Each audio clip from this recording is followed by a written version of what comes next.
Today I'm reviewing the 1946 novel The Hollow. It's a Hercule Poirot novel. Christie, she regretted the inclusion of Poirot in this novel in much the same way that she did with Sad Cypress.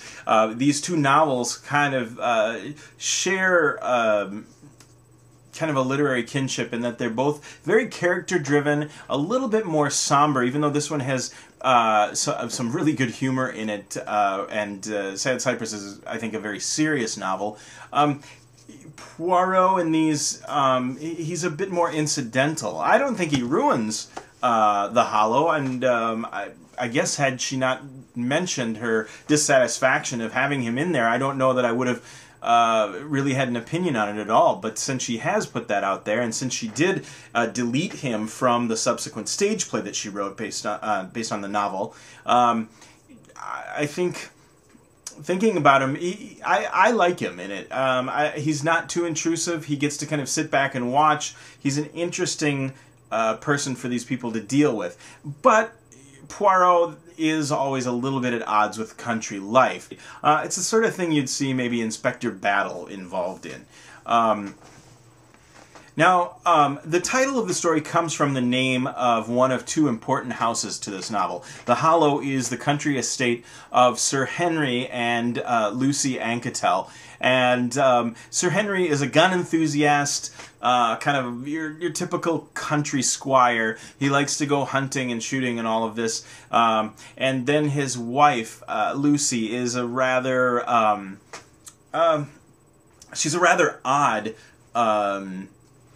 character, and she might remind you a little bit of Mrs. Coulthroppe, the minister's wife, or the vicar's wife in The Moving Finger. She always speaks her mind. She's very blunt and very practical, but also just you get the sense that she's just a little bit off kilter, just a bit strange.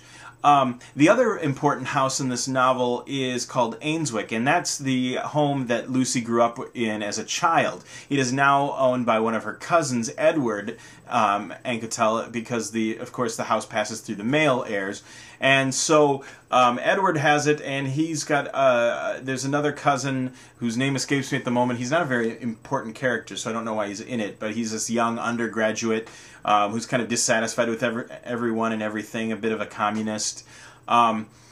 And Ainswick is this kind of idyllic country estate. It's kind of the memory core for these characters, and everyone thinks about it and talks about it.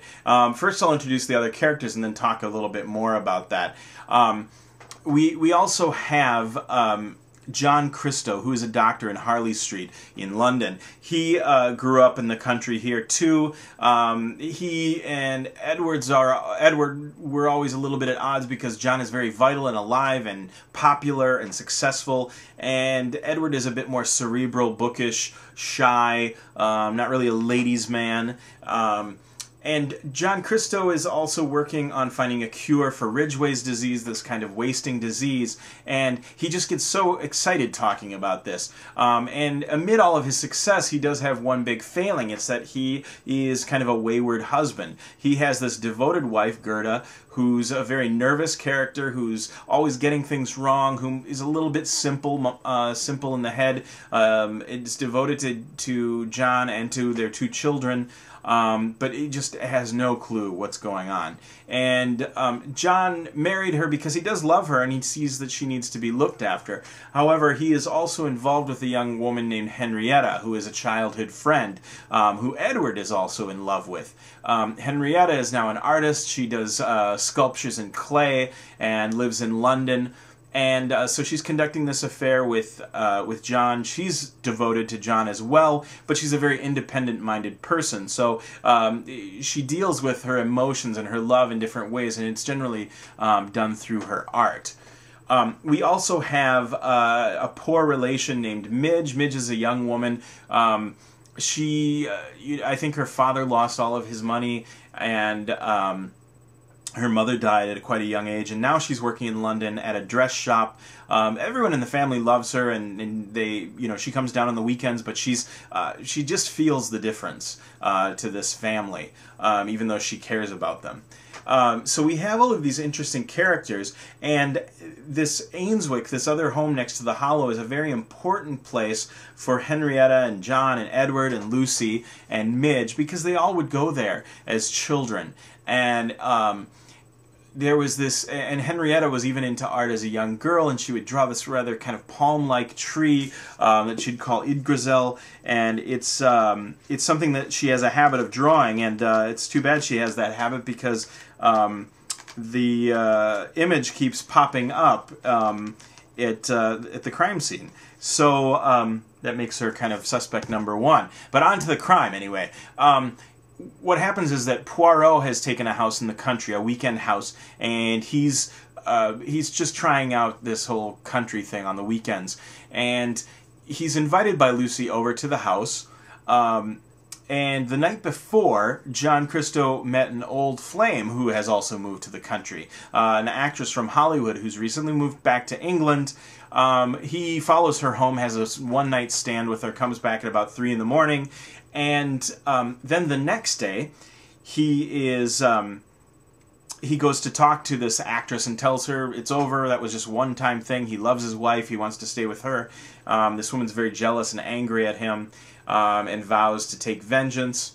Well, later Poirot comes to the house, to the Hollow, and he goes back by the pool, and as he arrives, Henrietta is arriving, and Edward is arriving, and Lucy and the butler are arriving, and then a little bit later Midge and Sir Henry come in, and they all converge at this one moment, and Poirot instantly notices a sense of theatricality about the scene, almost as if it was set up.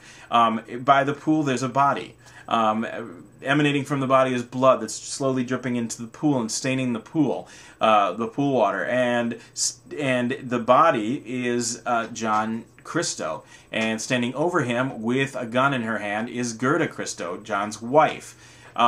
Poirot at first thinks it's just a theatrical sort of setup, like a little murder game that has been played for his benefit, and he's kind of doesn't like this kind of bourgeois behavior and is a bit dismissive until he realizes that it's actually a crime scene. But he never can quite lose that sense that there's some sort of planning that went into this, and this feeling like it's like he's in a stage play or something.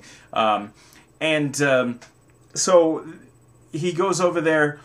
John's last words are Henrietta. Henrietta, who's standing by Gerda, takes the gun away from her and promptly drops it into the pool, which removes all of the fingerprints that were on it, although everyone's fingerprints were on it because they were all shooting it yesterday when Sir Henry was showing them all how to shoot guns. But that doesn't matter so much, because then we find out that this wasn't even the gun that was used to shoot John. So we've got this kind of interesting muddying of clues and facts. To make things worse, Lucy admits to having a gun in her egg basket. And she has no explanation why it's there. She just had it with her. And the butler then says that he brought the gun back and put it into Sir Henry's collection of firearms, but of course he dusted it off because he's a very conscientious butler. So there's all of this kind of strange behavior going on from everyone. So Poirot has to kind of dig through all of this mess that people are creating. Like I said, the novel is very character-driven. I think that at the heart of the novel is Henrietta. Even though Gerda is a very important character, and John's vitality is also important until he's killed, we kind of sense things through Henrietta and through her kind of artistic vision of things. So through her we understand a little bit about how Christie, I don't know if it's Christie herself or just the viewpoint of the novel, how she views love, how she views loss, how people deal with their grief. The ending to the solution to the mystery is pretty clever, but you don't even get too caught up in the ending because you're more caught up in these characters. And so, even if it had been less of a denouement, I still would have enjoyed it because these characters were so interesting. I think it's a very strong novel. I give it a 4.5 out of 5.